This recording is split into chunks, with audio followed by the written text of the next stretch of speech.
What's up, everybody? Dustin and Chris here from Solozo, jumping on real quick to talk about how and if you should sell in the kitchen and dining category on Amazon. And this category is interesting as well, Chris. We've talked about a lot of categories, and a lot of them overlap. Yeah. This is like home and garden, kitchen and dining. It's kind of like they kind of overlap in some ways. But there are a lot of opportunities in this category. Yeah, I'm looking at the new releases, just kind of get an idea of what people are launching. And it's all about storage bins, refrigerator storage bins, mason jars, meat thermometers, hand blenders, nonstick pans.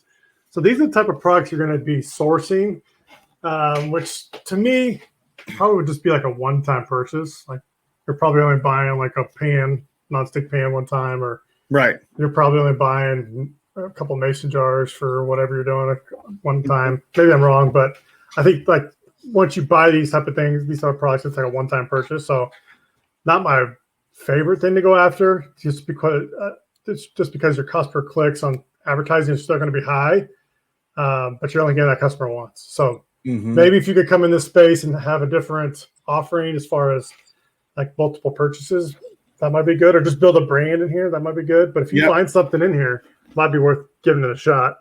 I think one of the positives of this category, number one, it's most likely going to be ungated. Yeah. Almost anybody could jump in here and start selling.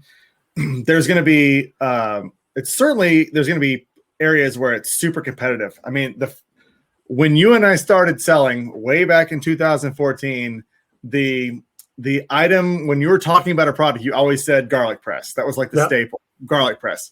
That lives in this category. Of course, since every course was talking about garlic presses, there's like 9 trillion people selling garlic presses in this category. But you also have things like Yetis and like koozies, tumblers, water bottles. Yeah. There's a lot of things that you probably want to stay away from. Like you said, it's going to be hard to break into these categories, but there's also areas where you can differentiate.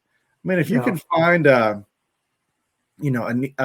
unique utensil or a new way of, anything in this category, like maybe you have baking sheets that do something different or a different color or whatever. If you can find those, that's where you can really hit some home runs in this category. Well, that's like the Spurtle we talked about. Like that thing took off.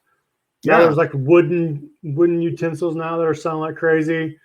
Like, so that's different. That's a different category, that was different at one point. Now it's probably extremely saturated. Yeah. But that's where you could differentiate somebody, different type of material.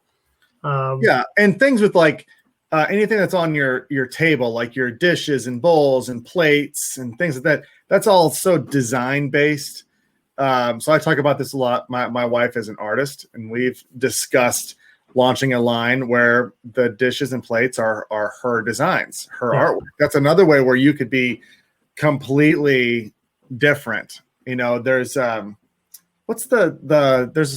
lady that has a line, Pioneer Woman. Pioneer Woman. Yeah. Yeehaw. Yeah. So that's like, I mean, she's not selling anything that's not a staple item. It's just her designs on them. So there's opportunities here. I think you have to come at it from the angle that works best for you.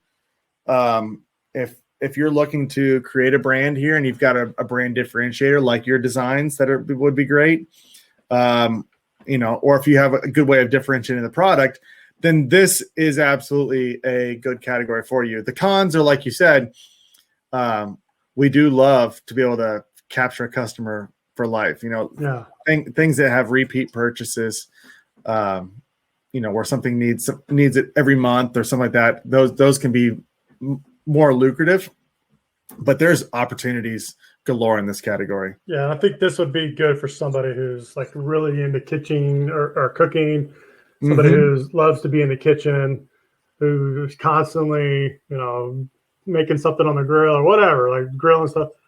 That's definitely not me. Maybe that's why I don't get excited about this category, because it's not like it's I don't get too excited about it. Like I wouldn't pick this category just my personal preference, because there's nothing here that really gets me. I'm not going to get excited to source the newest and greatest kitchen utensil or storage units. But that being said, that probably opens the door for somebody else who loves this category. Yeah. So absolutely.